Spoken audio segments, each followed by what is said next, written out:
ಪ್ರಭುಗಳೇ, ಇವತ್ತಿನ ವಿಷಯ ಕಾಲಿನಲ್ಲಿ ಆಗುವತಕ್ಕಂಥ, ಪಾದದಲ್ಲಿ ಆಗುವತಕ್ಕಂಥ ಆಣಿಗಳ ಬಗ್ಗೆ. ಈ ಆಣಿಗಳು ಅಂದ್ರೆ ಏನು ಅನ್ನೋದನ್ನ ಫಸ್ಟ್ ನಾವು ಅರ್ಥ ಮಾಡ್ಕೊಳ್ಬೇಕಾಗ್ತದೆ. ಈ ಆಣಿ ಅಂತಂದ್ರೆ ನಾವು ಬರೀ ಕಾಲಲ್ಲಿ ನಡೆಯುವಾಗ ಯಾವುದಾದ್ರೂ ಮುಳ್ಳು, ಯಾವುದೇ ತರದ ಮುಳ್ಳು ಅಥವಾ ಏನೋ ಒಂದು ಕಾಲಿನೊಳಗೆ ಸಿಕ್ಕಾಕಿಕೊಂಡು ಅದು ಹೊರಗೆ ಬರದೆ ಅದರ ಸುತ್ತ ಹಲವಾರು ಸುತ್ತುಗಳ ಚರ್ಮ ಸುತ್ತಿಕೊಂಡು ಅಲ್ಲಿ ಒಂದು ನೋವು ಪ್ರಾರಂಭವಾಗುವುದೇ ಆಣಿ. ಇದಕ್ಕೆ ಏನಪ್ಪ ಮದ್ದು? ಇದಕ್ಕೆ ಹಲವಾರು ರೀತಿಯ ಮದ್ದಿದೆ.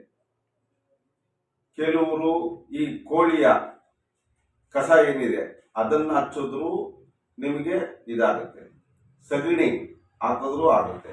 ಈ ತರ ನಾವು ಎಲ್ಲಿ ಆಣಿ ಆಗಿದೆಯೋ ಅಲ್ಲಿಗೆ ಆ ಆಣಿ ಇರುವ ಜಾಗ ಕೊಳೆಯಬೇಕು.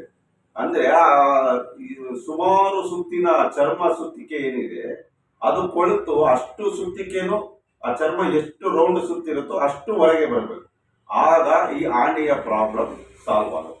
ಅದಕ್ಕೋಸ್ಕರ ನೀವು ಈ ಸಗಣಿ, ತುಂಬಾ ದಿನದ ಸಗಣಿ ಆಗಲಿ ಅಥವಾ ಕೋಳಿಯ ಕಸವಾಗಲಿ, ಈ ರೀತಿ ಯಾವುದೇ ಒಂದು ಕಸವಾಗಲಿ ಅದನ್ನ ನೀವು ಆ ಜಾಗದಲ್ಲಿ ರಾತ್ರಿ ಹೊತ್ತು ಮಲಗುವಾಗ ಆ ಜಾಗವನ್ನು ಶುದ್ಧೀಕರಿಸಿ ಅಲ್ಲಿಗೆ ಈ ಕಸವನ್ನು ಇಟ್ಟು ಯಾವುದಾದರ ಎಲೆಯಿಂದ ಅದನ್ನು ಬಂಧಿಸಿ ರಾತ್ರಿ ಇಡೀ ಬಿಟ್ಟಲ್ಲಿ ಆ ಜಾಗದಲ್ಲಿ ಅದು ಮೆತ್ತಗಾಗಿ, ಆ ಚರ್ಮ ಮೆತ್ತಗಾಗಿ ಆ ಏನು ಸುತ್ತಕೊಂಡಿರುತ್ತೆ ಚರ್ಮ ಅದು ಹೊರಗೆ ಬರೋದಕ್ಕೆ ಅನುಕೂಲ ಆಗುತ್ತೆ. ಇಷ್ಟೇ ಈ ಆಣಿ ಸಮಸ್ಯೆಗೆ ಪರಿಹಾರ. ಧನ್ಯವಾದ.